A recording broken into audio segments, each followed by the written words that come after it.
okay. Thank you.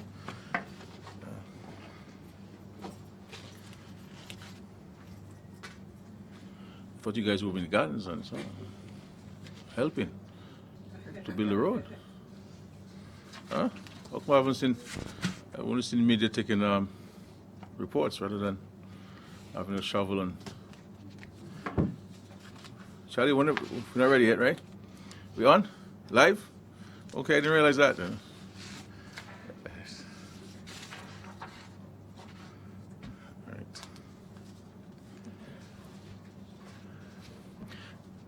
Fellow Dominicans, residents, visitors, and well-wishers, I address you today against the backdrop of a dangerous precedent that is being set in our country, whereby expressions of views by some is accompanied almost always by street protests, lawlessness, and violence.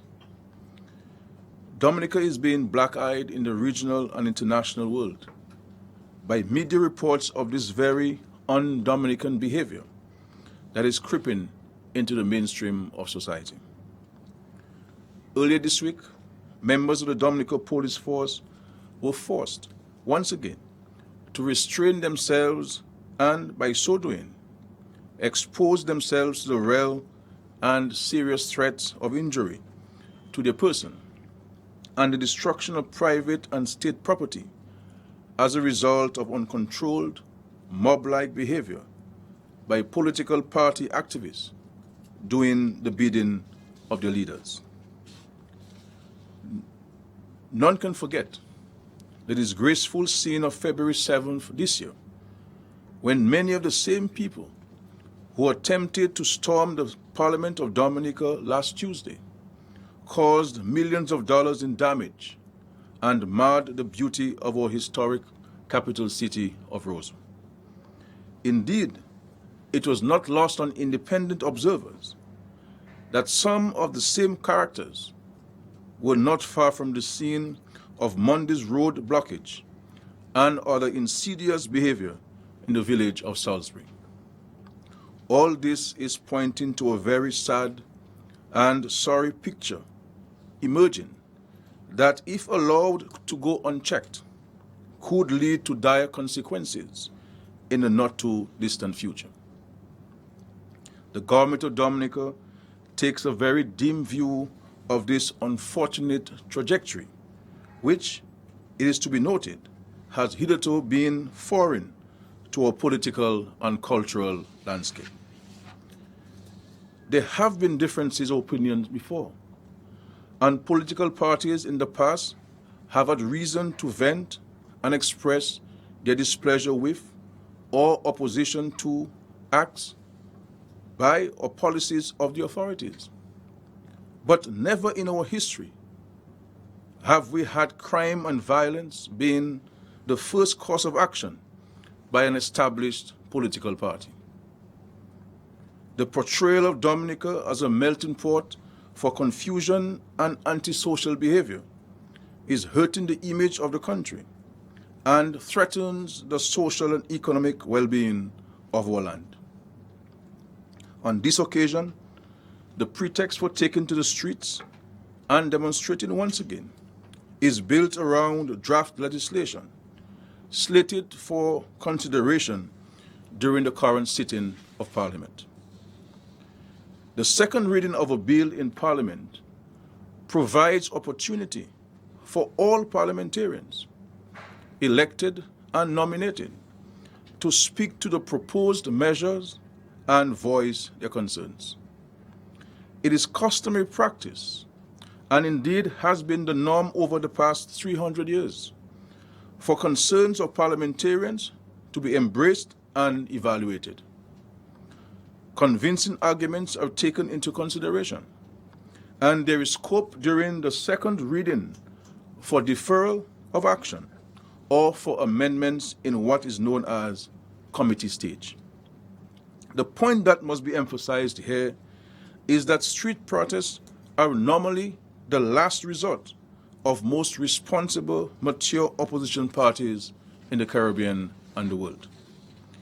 If you come to Parliament and you do not believe that your concerns have been taken objectively into consideration and acted upon, then by all means, an opposition party has the right, and it is the practice for it, to resort to other means of getting its point across.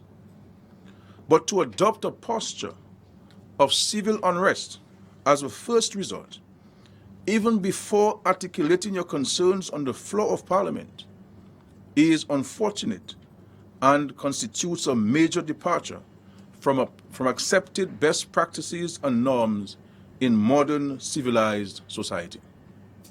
Such behavior is foreign, I insist, to the Dominica way of life and operation. In this instance, the leader of the opposition made known his objection to certain provisions of the draft legislation, and the government was and still is eager to hear these specific concerns. During general election campaigns, it is customary for generalizations to be thrown around without deference to truth, facts, specifics, and objectivity. But modern parliamentary norms and practices call for a greater level of tolerance and forbearance, and for well-established processes to be embraced and allowed to take their course. The proposed amendments to the Elections Act of Dominica have been long in coming. Indeed, such changes have been lobbied for by the very opposition United Workers' Party, that is today seeking to prevent them from being considered by the Parliament of the country. The Electoral Commission reviewed and approved of the proposed changes. The proposed changes have also been examined by regional and international agencies and found to be compliant with modern requirements. The government is ready to set forth its position on the matter and is eager to hear the perspective of the opposition. Clearly, if there are strong, useful, and relevant observations or objections, these would be acted upon. And as I said before, there are provisions in the conduct of Parliament for matters before the House to be withdrawn, referred to a select committee, or significantly amended in committee stage. But Parliament is where opinions collide, and not from sidewalks or through acts of violence. Meaningful dialogue cannot and will not take place in Parliament or outside against the backdrop of street protests, intimidation, lawlessness, and violence. This is the third time in the last 3 months that the tolerance and forbearance of the Dominica Police Force have been tested. A single drop of blood on the streets of Dominica is, for me, a drop too much. But how long can the police allow this to happen? How long can the police subject itself to personal threat and injury? I put this question to the Dominican public. But as Prime Minister of this country, I do not see the need for this type and level of behavior by the opposition elements in our country. It is not necessary, and it is very dangerous. It was my intention to embrace legitimate concerns of the opposition and perhaps defer action on the bill in Parliament until such time as bipartisan committee of the Parliament would have had an opportunity to deliberate on the draft and make known its concerns and recommendations. That is how parliaments around the region and the world function and operate. But here in Dominica, it seems different because of a new style of leadership from certain quarters. I will not expose members of Parliament, staff of the Parliament, the media, visitors, and other interest groups to threats of physical danger by mob-like rioters acting at the behest of the leader. Dominica has too painstakingly built its image and reputation for peace, civility, and tranquility for me to join with others in sullying that good name. Accordingly, I have today advised the Honourable Speaker of the House that Parliament should reconvene as agreed tomorrow morning, but adjourned without further consideration of matters of the other paper. This is the best way, I believe, for us to avoid obvious confrontation that others are seeking. Failure to pass this and other laws in a timely fashion is not too high a price to pay for minimizing the threat to life, limb, and property in Dominica. The government is not intimidated by the threats of violence. Let it be very clear to everybody. Equally, however, we are not disposed to exposing innocent Dominicans, and indeed members of the same potentially riotous mobs, to potential harm and danger. When the threat of danger to humans and damage to property has been contained or stamped out, the sitting shall resume. One may ask, why not hear the opposition before a meeting of Parliament? The short answer is, that is not the way of this particular opposition party and parliamentary opposition. Members of the public would recall a recent national event at which no lesser a topic than the economic future of this country was being considered. The entire parliamentary opposition was invited. Did they attend? Did they send a position paper for consideration? The opposition had copies of the proposed changes for several months now. There have been public debates on electoral reform for several years now.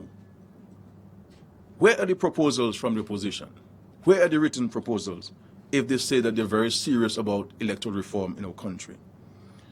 But the reality is that the current parliamentary opposition in Dominica has chosen the path of confrontation and antagonism over constructive dialogue and mediation.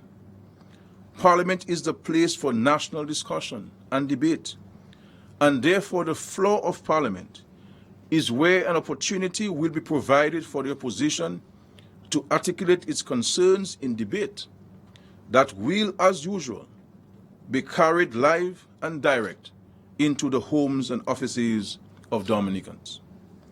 The government of Dominica shall approach this debate with an open mind, and any and all legitimate areas of concern and or objection voiced by opposition will be analyzed in an open and objective manner, with a view to arriving at consensus, however and wherever possible.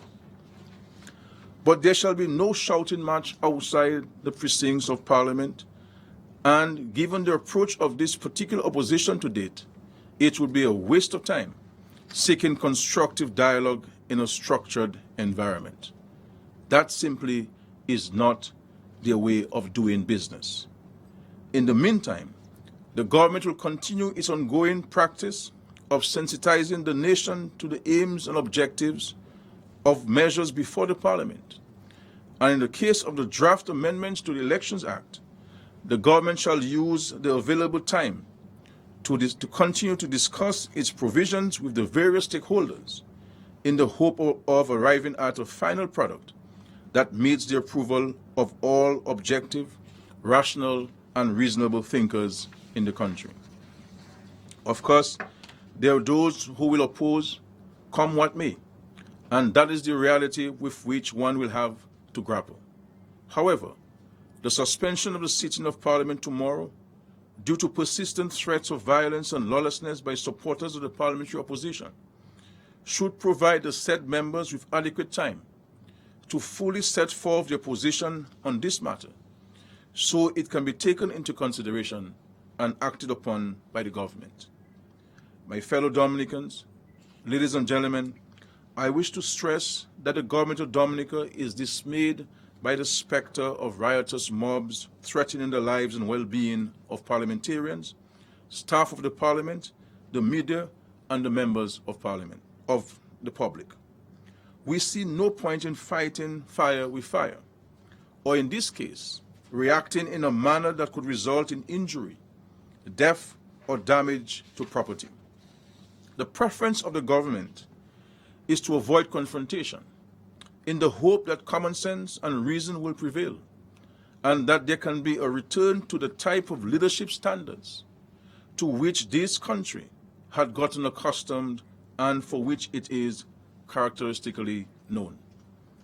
I would like to take this opportunity to caution the opposition in this country to desist from heightening the tensions in the country, especially tomorrow, Friday, when our children will resume the very crucial and indeed stressful Grade 6 National Assessment exams. As a matter of fact, the reason why there is no parliament today is simply because of the start of the National Assessment exams so that our students could sit the exams in a peaceful and quiet environment. I pray that nothing will be done by those who should know better to disrupt the orderly conduct of both the Grade 6 National Assessment as well as regular commercial activity in the capital city of Roseau. May God bless you all, and may He continue to shine His light on our beloved Dominica. I thank you very much.